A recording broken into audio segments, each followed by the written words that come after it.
یہودیوں کا 5 نکاتی ایجنڈا ہے متفق علیہ، وہ سن لیجئے آپ۔ آرمیگیڈون نمبر 1، گریٹر اسرائیل قائم ہو جانا اس کے نتیجے میں نمبر 2، مسجد اقصی اور قبۃ الصخرہ کو گرانا نمبر 3، وہاں تھرڈ ٹیمپل، وہ مسجد جو حضرت سلیمان نے بنائی تھی 1000 قبل مسیح میں، پھر برباد کی تھی نبوکدنضر نے، دوبارہ بنائی گئی، پھر دوبارہ ختم ہوئی 70 عیسوی تک گری پڑی ہے۔ ان کا خانہ کعبہ گرا ہوا ہے 70 عیسوی سے لے کر آج تک۔ ایک دیوار ہے ویلنگ وال، جہاں جاتے ہیں، روتے ہیں، پیٹتے ہیں، ماتم کرتے ہیں، وہاں وہ بنے گا تھرڈ ٹیمپل۔ اور نمبر 4، اس میں لا کر رکھا جائے گا تخت حضرت داؤد کا۔ یہ تخت کہاں ہے اس وقت؟ یہ لندن شریف کے اندر جو ان کی پارلیمنٹ کا جو چرچ ہے، ویسٹ منسٹر ایبے، اس میں رکھا ہوا ہے۔ ایک پتھر تھا جس پر بٹھا کر حضرت داؤد کی تاج پوشی ہوئی، پھر حضرت سلیمان کی ہوئی، پھر وہ پتھر رکھ دیا گیا جب حضرت سلیمان نے بنایا ہیکل مسجد اقصی، وہاں رہا وہ۔ ہر بادشاہ جو تھا یہودی اسی کے اوپر بٹھا کر اس کی تاج پوشی ہوتی تھی۔ سن 70 میں ٹائٹس نے گرایا اسے، ہیکل کو، وہ پتھر لے گیا، وہاں سے روم گیا، روم سے آئرلینڈ گیا، آئرلینڈ سے اسکاٹ لینڈ آیا، اسکاٹ لینڈ سے انگلینڈ آیا، اور اب وہ رکھا ہوا ہے 14ویں صدی عیسوی سے آج تک۔ وہ ویسٹ منسٹر ایبے میں رکھا ہوا، ایک کرسی کی سیٹ میں اسے بنا دیا گیا ہے تخت کی شکل میں۔ اب انگریزوں میں کوئی ملکہ ہو، کوئی بادشاہ ہو جس کی بھی تاج پوشی ہو، اس میں ہو، یہ لا کر رکھا جائے گا تھرڈ ٹیمپل میں۔ اور اس پر یہودیوں کے خیال کے مطابق ان کا مسیحا آئے گا جو مسیح دجال ہوگا۔ عیسائیوں کے خیال کے مطابق حضرت عیسیٰ آئیں گے، وہ ہمارا بھی خیال ہے حضرت عیسیٰ آئیں گے علیہ السلام۔ بہرحال یہ تو بات کی باتیں ہیں نا، اس وقت جو میں عرض کر رہا ہوں عربوں پر بہت بڑا عذاب، اور پاکستان کا معاملہ البتہ یہ ہے، میں یقین سے نہیں کہہ سکتا۔ ہینگنگ ان دی بیلنس، ہو سکتا ہے اللہ تعالی ہم پر رحم فرمائے، ہو سکتا ہے، اگرچہ اس کی تو شرائط ہوں گی۔ چمن کے مالک اگر بنا لے موافق اپنا شعار، اب بھی چمن میں آ سکتی ہے پلٹ کر چمن سے روٹھی بہار، اب بھی ہو سکتی ہے۔ اور یہ بھی ہو سکتا ہے کہ اللہ تعالیٰ نے معجزانہ طور پر ہمیں ملک دیا، ہم نے اللہ سے بدعہدی کی، وعدہ خلافی کی، غداری کی، لہذا سزا دی جائے اور ہم سے یہ ملک چھین لیا جائے۔ اٹس جسٹ پاسبل، دور نہ سمجھے اسے، انہونی بات نہ سمجھے۔ جو گھیراؤ ہو رہا ہے آپ کا، آپ کے مغرب میں نیٹو فورسز اور مشرق میں بھارتی فورسز گدھوں کی طرح بیٹھے ہوئے انتظار کر رہے ہیں پاکستان اور ڈسٹیبلائز ہو جائے، یہاں اور بدامنی ہو جائے، مغرب سے نیٹو فورسز داخل ہو جائیں، مشرق سے بھارتی فورسز آ جائیں، اور ہمارے ایٹمی دانت توڑ کر اور پھر ہمیں بھارت کے سامنے ڈال دیا جائے، نو ڈو ایز یو لائک۔ یہ ان کا نقشہ ہے، ہوگا کیا وہ اللہ جانتا ہے، ہوگا وہ جو اللہ چاہے۔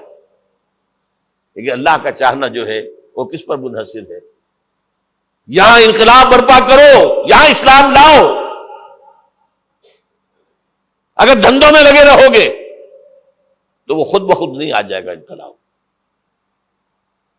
صحابہ نے جانیں دی تھی، کتنی تکلیفیں اٹھائی تھی، 12 برس تک مکی دور کے اندر با نشہ درویشی در ساز و دمادم زن، جو پختہ شبی خدرہ بر سلطنت جم زن۔ یوم طائف یاد ہے جو حضرت عائشہ فرماتی ہے کہ میں نے پوچھا تھا حضور سے کہ یوم احد سے زیادہ سختی بھی آپ پر کبھی آئی؟ یوم احد پر کیا ہوا تھا؟ تلوار کا وار پڑا تھا آپ کے چہرہ مبارک، یہ جو رخسار کی ہڈی ہے اس کے اندر وار گیا ہے، اوپر خود کی 2 کڑیاں تھیں وہ اس میں گھس گئیں، 2 دندان مبارک شہید ہوئے۔ وہ خود کی کڑیاں ایک صحابی نے اپنے دانتوں سے پکڑ کر کھینچنے کی کوشش کی، دانت نکل گئے، وہ نہیں نکلی، کیا جتن کر کے نکالی گئی ہوگی تو خون کا فوارہ آیا، اتنا خون گیا ہے کہ آپ بے ہوش ہو گئے، گر گئے، اور مشہور یہ ہو گیا کہ آپ کا تو انتقال ہو گیا، شہادت ہو گئی۔ یہ سیرت کبھی پڑھی ہے؟ حضرت عائشہ کے ہوش کا تو یہی دور تھا نا، یوم طائف میں جو آپ کی کیا تھی، بچی تھی، انہیں کیا پتا کیا ہو رہا ہے حضور کے ساتھ۔ 3 دن تک حضور مکے کی گلیاں اور وہاں کے اوباش لوگ پتھراؤ کر رہے گئے تھے اس امید میں کہ شاید وہاں کا کوئی سردار ایمان لے آئے، تو یہاں تو ابو طالب بھی فوت ہو گئے، یہی دنیاوی سہارا تھا، خاندانی سہارا تھا ابو طالب کے ذریعے، اور گھر میں ایک دلجوئی کرنے والی رفیقہ حیات تھی، وہ بھی، ان کا بھی انتقال ہو گیا۔ آپ نے کہا یہ عام الحزن ہے، اب تو سب کو طے ہو گیا قریش کو کہ اب جیسے قتل کر دو ان کو، اسی لیے آپ گئے طائف، شاید وہاں کا کوئی بڑا سردار مانے ایمان لے آئے مجھ پر، تو میں اپنا مرکز ادھر شفٹ کر دوں۔ تینوں سے ملے ہیں، تینوں نے وہ جواب دیے ہیں، نکل جاؤ یہاں سے، میں تمہارے ساتھ بات بھی کرنے کو تیار نہیں۔ اچھا، تمہارے سوا کوئی نہیں ملا تھا اللہ کو نبی بنا کر بھیجنے کے لیے؟ دیکھو جاؤ، میں بات نہیں کرنا چاہتا، ہو سکتا ہے میں بے عزتی کر بیٹھوں، واقعی تم اللہ کے نبی ہو تو میں مارا جاؤں گا، جاؤ جاؤ جاؤ۔ یہ سلوک محبت کے ساتھ ہوا، اور پھر چھوکروں کو، اسٹریٹ ارچنز جنہیں آپ کہتے ہیں، اشارہ کیا تھا، خبر لو ان کی، پتھراؤ ہو رہا ہے، ساتھ کوئی ہے ہی نہیں، ایک آدمی صرف، زید ابن حارثہ۔ اب سامنے سے پتھر آ رہے ہیں تو حضرت زید آگے آ جاتے ہیں، ڈھال بنتے ہیں، مجھے لگے پتھر حضور کو رہے، اب پیچھے سے آ رہے ہیں، چاروں طرف سے تو ڈھال نہیں بن سکتا ایک شخص، جسم لہو لہان،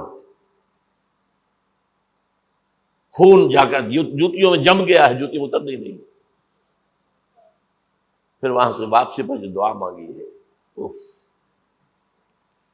اللہم الیک اشکو ضعف قوتی وقلت حیلتی وہوانی علی الناس، اے اللہ تیری جناب میں فریاد لے کر آیا ہوں اپنی قوت کی کمی کا، اپنے وسائل کی کمی کا، اور جو ذلت و خواری ہو رہی ہے لوگوں کے سامنے، الا من تکلنی، مجھے کس کے حوالے کر دیا ہے، الا بعیدی یتجہمنی، یہ میرے اوپر ہجوم کر کے آ جائے، حملہ کرے، اور عدو من لگتا امرے، یہ دشمن کے حوالے میرا معاملہ کیا، جو چاہے کر دے وہ۔ لیکن پھر عبدیت غالب آتی ہے، ان لم یکن علی غضبک فلا ابالی، اللہ اگر تو ناراض نہیں ہے تو مجھے کوئی پرواہ نہیں، سر تقسیم خم ہے جو مزاج یار میں آئے، مجھے اندیشہ یہ ہے کہ تو ناراض تو نہیں ہو گیا۔ یہ تکلیفیں جھیلی ہے، سینکڑوں صحابہ نے جانوں کا نذرانہ پیش کیا ہے، یہ ہے سیرت النبی۔ آپ کس چیز کو سیرت النبی سمجھتے ہیں؟ بہرحال اس موضوع پر میری ایک کتاب ہے منہج انقلاب نبوی، یہ انقلاب کیسے آیا تھا۔ اگر دل میں ذرا بھی آرزو پیدا ہو گئی ہو کہ اللہ قبول کر لے مجھے بھی، مجھے قبول کر لے اس کام کے لیے، تو وہ کتاب آپ کے لیے مسٹ ہوگی، اس کا